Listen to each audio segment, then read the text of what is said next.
Dear students, आप सभी लोगों का स्वागत है आपके अपने यूट्यूब चैनल डिजिटल पर। आज का यह वीडियो क्लास 12th की बालिकाओं के लिए बहुत ही इंपॉर्टेंट है, क्योंकि इसमें हम बात करने वाले गृह विज्ञान के महत्वपूर्ण बहुविकल्पी प्रश्नों की सीरीज के बारे में। प्रश्नों की सीरीज में अंत तक बने रहिएगा। यहाँ से देखिएगा, आपके प्रश्न बहुत इंपॉर्टेंट है और आपको ज़रूर यहाँ से प्रश्न देखने को मिलेंगे। और आप जानते हैं कि बहुविकल्पी प्रश्नों की सीरीज यहाँ पर 20 प्रश्न आपको मिलते हैं, इसलिए बहुविकल्पी प्रश्न भी आपके लिए बहुत ही इंपॉर्टेंट होता है। और चार भागों में ये होता है बहुविकल्पी प्रश्न, यानी पहले भाग को जब आप देखते हैं तो 5 प्रश्न उसमें मिलेगा, दूसरे भाग में भी आपको वो 5 प्रश्न मिलता है, तीसरे भाग में भी और चौथे भाग में भी। तो इसलिए बहुविकल्पी प्रश्नों की सीरीज को कभी मत छोड़िएगा, इसे जरूर तैयार करके जाइएगा। तो चलिए स्टार्ट करते हैं इन प्रश्नों की सीरीज को। पहला हम लोग का देखिए प्रश्न क्या है, बाल विवाह का दोष नहीं है। बहुत ही इंपॉर्टेंट प्रश्न है। प्रश्न संख्या 1, बाल विवाह का दोष नहीं है। क्या क्या दिया गया इसमें? ऑप्शन है, ऑप्शन नंबर ए दिया गया जनसंख्या वृद्धि, ऑप्शन नंबर बी दिया गया व्यक्तित्व विकास में बाधक, और ऑप्शन नंबर सी जो दिया गया निर्बल संतान, ऑप्शन नंबर डी दिया गया है वैवाहिक समायोजन में सहायक। तो इस प्रश्न का जो राइट आंसर हो जाएगा ऑप्शन नंबर डी करेक्ट हो जाएगा, वैवाहिक समायोजन में सहायक।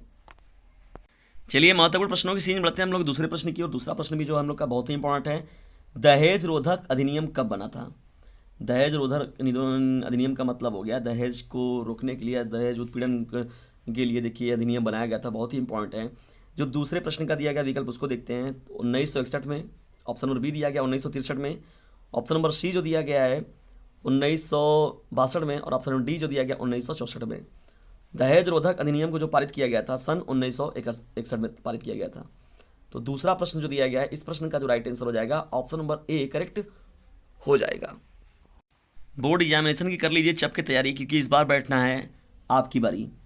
बोर्ड एग्जामिनेशन में शामिल होना है, इसलिए अपनी तैयारी को बेहतर मंजिल ज़रूर दें। और प्री बोर्ड भी, आपके प्री बोर्ड के एग्जामिनेशन के डेट आ गए हैं, और चप के लग जाइए स्टडी में अपने। ज़्यादातर विद्यालयों में देख रहे हैं टाइम टेबल भी अब मिल रहा है धीरे धीरे लोगों का, इसलिए अभी नहीं तो कभी नहीं। तीसरा हम लोग का प्रश्न है हिंदू विवाह क्या है?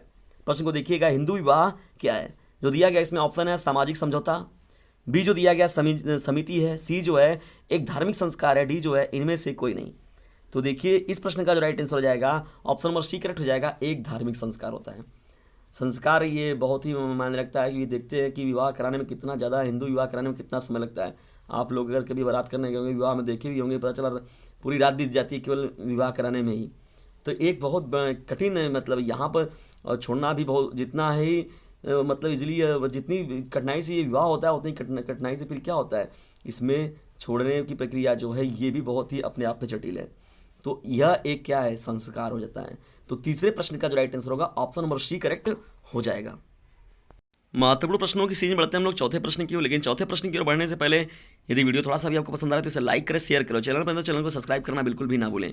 और जो मैंने व्हाट्सएप ग्रुप नंबर बता रखा है पहले भी आप लोगों को, उससे एक बार फिर से नोट कर लीजिए, 950 690 257। फिर सुन लीजिए, 950 690 257। इसे ज़्यादा से ज़्यादा शेयर करें, क्योंकि अभी नहीं तो कभी नहीं बोर्ड एग्जामिनेशन का डेट भी धीरे धीरे आने वाला है। प्री बोर्ड का डेट आपको मिल गया है, और देख रहे हैं कि बालिकाएं जो बालक हैं, कई विद्यालयों पर विद्रोह किया उन लोगों ने, और विद्यालय भी धीरे धीरे अब खोले जा रहे हैं। और कई विद्यालयों के अब धीरे धीरे चालू हो गया। ये मत सोचिए कि नहीं पेपर कैंसिल हो जाएगा, टल जाएगा, ऐसी कुछ मत अपने दिमाग में रखिए। अपनी स्टडी को आप जारी रखिए, क्योंकि अब सब कुछ होने वाला है। अब प्री बोर्ड का भी आपका डेट आ गया है, और प्री बोर्ड को भी बोर्ड की तरह देखिए। कई बाद में राजनीति हो गई तो प्री बोर्ड के आधार पर ही आपका बोर्ड का रिजल्ट बन जाएगा, इसलिए पूरी चप की स्टडी अपनी कीजिए। चौथे प्रश्न की ओर बढ़ते हैं, समाज की इकाई क्या है? जो दिया गया विकल्प है, विकल्प नंबर ए जो दिया गया है ए स्कूल, बी जो विकल्प दिया गया समुदाय, सी जो दिया गया परिवार, और डी जो दिया गया है घर। तो देखिए डियर स्टूडेंट्स, इस प्रश्न का जो राइट आंसर हो जाएगा ऑप्शन नंबर बी करेक्ट हो जाएगा, समुदाय। तो समाज की इकाई के रूप में समुदाय को याद करते हैं। तो दिया गया प्रश्न संख्या जो 4 था, इसका जो राइट आंसर हो जाएगा ऑप्शन नंबर बी करेक्ट हो जाएगा। चलिए इंपॉर्टेंट प्रश्नों की सीरीज में बढ़ते हैं हम लोग पांचवें प्रश्न की ओर। पांचवा हम लोग का प्रश्न है, दहेज को उर्दू में क्या कहते हैं? दिया गया विकल्प क्या है, ए जो दिया गया जहेज, बी जो दिया गया सौगात, सी जो दिया गया वरदक्षिणा, और डी जो दिया गया इनमें से कोई नहीं। तो डियर स्टूडेंट्स, इस प्रश्न का जो राइट आंसर हो जाएगा ऑप्शन नंबर ए करेक्ट हो जाएगा, जहेज। और यहाँ पर हेज जो लिखा हुआ उसके बगल में चंद्रबिंदु में एक छोटा सा बिंदु भी रहेगा आपका, थोड़ा सा लिखने में यहाँ पर देखिए, जहेज पढ़ते इसको क्या है, जहेज। ठीक है, तो पांचवा प्रश्न जो दिया गया इस प्रश्न का जो राइट आंसर होगा ऑप्शन नंबर ए करेक्ट हो जाएगा। डियर स्टूडेंट्स, सब्जेक्ट वाइज जो प्लेलिस्ट है उसको जरूर देखिए, वो आप लोग के लिए बहुत ही इंपॉर्टेंट है, क्योंकि बोर्ड एग्जामिनेशन में, प्री बोर्ड एग्जामिनेशन, वहाँ से प्रश्न आपको देखने को मिलेंगे। और सबसे बड़ी बात है कि उन प्रश्नों को अगर आप तैयार कर लेते तो आपको एक इंटरनल कॉन्फिडेंस मिलेगा बहुत ही ज़्यादा कि मेरे इतने प्रश्न तैयार हो गए, मोस्ट इंपॉर्टेंट प्रश्नों की सीरीज।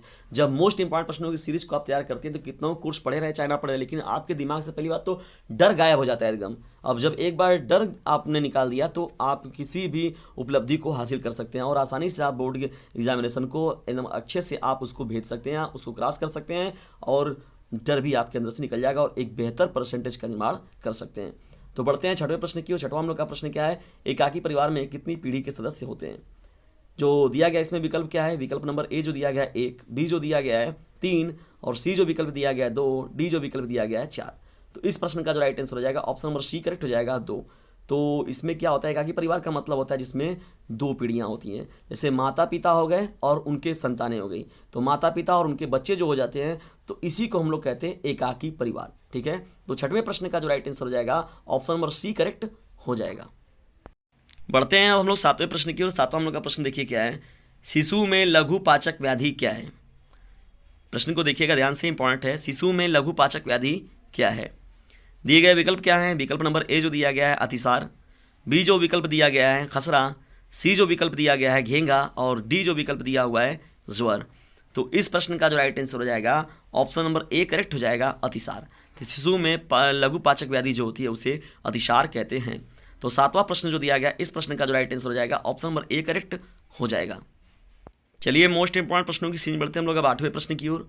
आठवां हम लोग का प्रश्न देखिए क्या है, नवजात शिशु दिन भर में सोता है। इंपॉर्टेंट प्रश्न है, नवजात शिशु दिन भर में कितना सोता है। जो दिया गया विकल्प है ए 10 से 12 घंटे, बी जो दिया गया 23 घंटे, सी जो दिया गया 14 से 16 घंटे और डी जो दिया गया 18 से 20 घंटे। तो इस प्रश्न का जो राइट आंसर हो जाएगा ऑप्शन नंबर डी करेक्ट हो जाएगा, 18 से 20 घंटे जो होता है नवजात शिशु दिन भर में सोता है। तो आठवें प्रश्न का राइट आंसर जो हो जाएगा ऑप्शन नंबर डी करेक्ट हो जाएगा। बढ़ते हैं हम लोग नौवें प्रश्न की ओर। नौवां हम लोग का प्रश्न क्या है, वस्तुओं के जलने से कौन सी गैस बनती है।